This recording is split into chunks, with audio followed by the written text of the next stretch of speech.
Shalom, salam jumpa dalam program Morning Call GPIB. Apa kabar saudara-saudara di dalam Tuhan?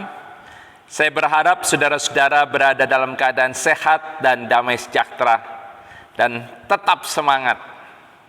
Saya Pendeta Yuniar Johari, Pendeta Ketua Majelis Jemaat GPIB Betania Makassar. Kita akan mendengarkan firman Tuhan dalam program Morning Call GPIB saat ini. Sebelumnya mari kita berdoa mohon bimbingan Roh Kudus. Kita berdoa. Ya Tuhan, kami bersyukur karena Tuhan masih menyatakan pemeliharaan Tuhan dalam kehidupan kami. Di saat ini kami datang kepadamu, kami rindu untuk mendengarkan firman-Mu. Kami memohon, ketika kami akan mendengarkan firman-Mu, kiranya Tuhan, Engkau curahkan Roh Kudus-Mu, menguasai hati, pikiran, dan hidup kami. Roh Kudus-Mu membimbing dan menuntun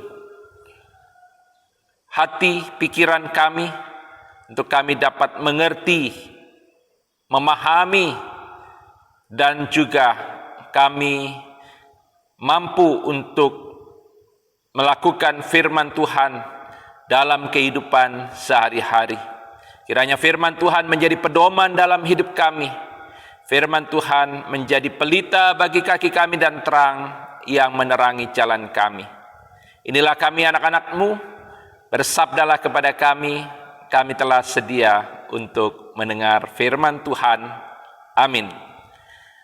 Pembacaan Alkitab terambil dari 1 Tesalonika pasal 5 ayat 19 dan 20 yang mengatakan, janganlah padamkan roh dan janganlah anggap rendah nubuat. Demikian pembacaan Alkitab. Yang berbahagia adalah mereka yang mendengarkan firman Tuhan serta memeliharanya dalam hidup sehari-hari. Terpujilah Tuhan Yesus. Saudara-saudara yang dikasihi oleh Tuhan, kehidupan orang percaya adalah kehidupan yang dipimpin dan dikuasai oleh Roh Kudus.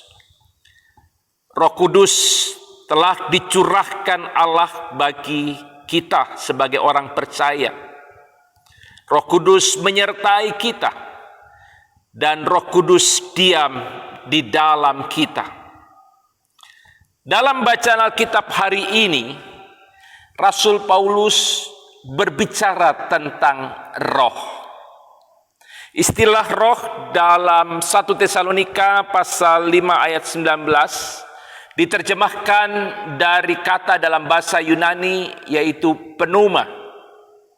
Kata pneuma sering digunakan untuk menunjuk pada pribadi ketiga Allah yaitu Roh Kudus. Dalam bacaan Alkitab hari ini, Rasul Paulus menasihati jemaat Tesalonika agar jangan memadamkan roh dan jangan memandang rendah nubuat. Nubuat adalah salah satu karunia roh. Sekarang yang menjadi persoalan adalah apa sebenarnya yang dimaksud Rasul Paulus ketika ia mengatakan janganlah padamkan roh. Saudara-saudara yang dikasihi Tuhan, Roh Kudus telah dicurahkan Allah pada hari Pentakosta. Roh Kudus itu diam dan Roh Kudus itu berkuasa di dalam diri kita. Dan di dalam diri kita, Roh Kudus itu bekerja. Oleh karena pekerjaan Roh Kudus, yang pertama, kita mengaku dan mengimani bahwa Yesus adalah Tuhan. Yang kedua, oleh karena pekerjaan Roh Kudus, kita mendapatkan semangat dan keberanian untuk bersaksi tentang Kristus. Yang ketiga, Roh Kudus juga memimpin kita hidup dalam kasih dan kebenaran Kristus. Dan yang keempat, ketika kita lemah oleh pergumulan, Roh Kudus akan menguatkan kita. Masih ada banyak lain pekerjaan Roh Kudus dalam diri dan kehidupan kita. Ketika Rasul Paulus menasihati jemaat di Tesalonika agar jemaat jangan padamkan roh, maka sebenarnya Rasul Paulus menghendaki jemaat di Tesalonika dan juga semua jemaat Tuhan untuk selalu membuka diri dan hati, serta membiarkan Roh Kudus itu terus berkuasa dan bekerja dalam diri dan kehidupan kita sebagai orang percaya. Pada kenyataannya, yang sering terjadi adalah kita sebagai orang percaya, kita tidak lagi membuka diri dan hati, serta membiarkan Roh Kudus bekerja dalam diri dan kehidupan kita.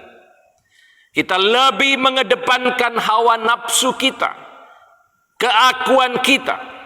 Kita sibuk mengejar segala sesuatu yang bersifat duniawi.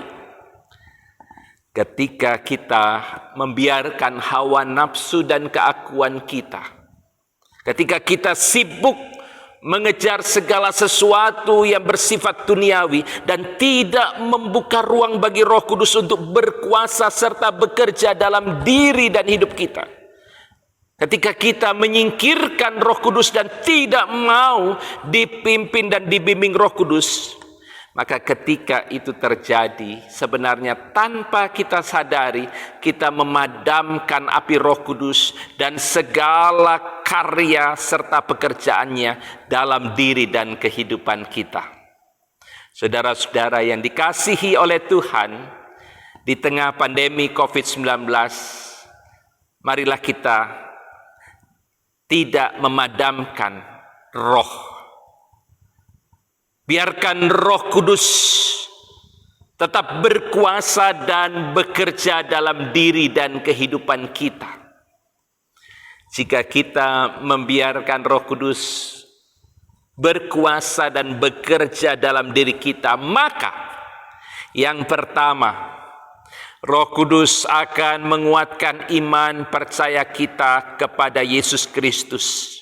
Sehingga di tengah pandemi COVID-19 kita tetap akan mengaku bahwa Yesus adalah Tuhan dan satu-satunya juru selamat.